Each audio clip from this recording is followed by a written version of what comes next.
Okay, heat illness. This is where things tend to go wrong. Alright, so heat exhaustion. This is a feeling of extreme fatigue, usually due to an acute exposure to heat, dizziness and headache, vomiting and muscle cramps, and the skin is pale, mainly because I think you've lost water perhaps, and the low blood flow to the skin, but it's clammy because you're sweating. Heat syncope, this is a loss of consciousness because of acute heat exposure, causes mass vasodilation, lowers your blood pressure, and you just kind of faint.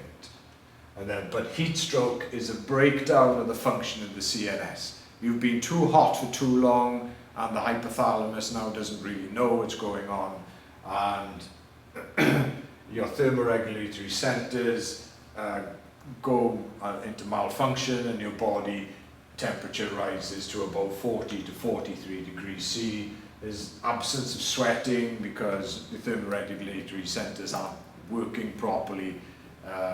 This is just too much exposure to heat, and your body isn't thermoregulating itself properly.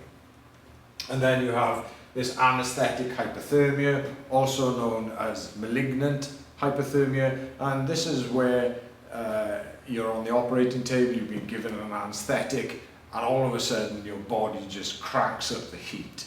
And this is now thought to be due to a mutation in calcium channels. These lock open and the circuit pump starts working overtime, and because it's working overtime trying to remove all this calcium from the cell, you get this massive release of heat. It's very dangerous.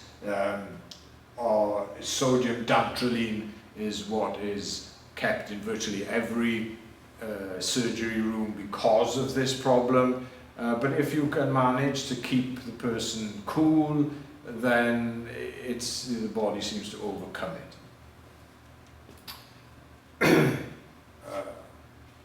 So termination of anesthesia does not usually stop the development of hypothermia.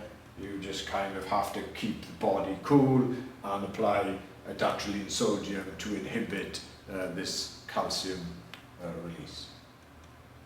Okay, fever. So this is the final slide.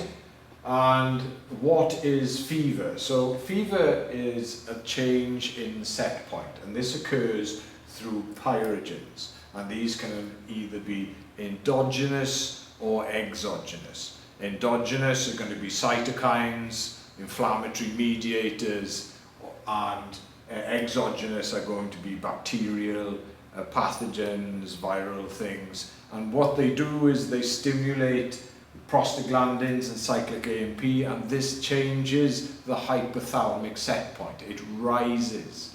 So your body no longer thinks, I need to be at 37, it now wants to be at 39, 40, 41. And as a result, the body responds as if it's cold. And this is very important, okay? So your body now thinks it's cold in the room, and it will do the things that a cold body does. It will pull circulation away from the periphery, and so your skin feels cold and clammy, but the core is boiling, and so the head feels hot, you know? And so this is how the body, so you have the onset of the fever, lots of pyrogens in the body, and your temperature rises because the set point is now at 49.5. So this shivering and vasoconstriction happens because the body tries to raise the core temperature. It shuts off the peripheral circulation and shivers to increase the metabolic heat to drive that heat up. And then you'll go until the body clears the pyrogens, you get over the infection, or it just dissipates, and then all of a sudden the body temperature drops down, the fever breaks, and the person sweats because now they're trying to cool the body. And so this is what a fever is. It is not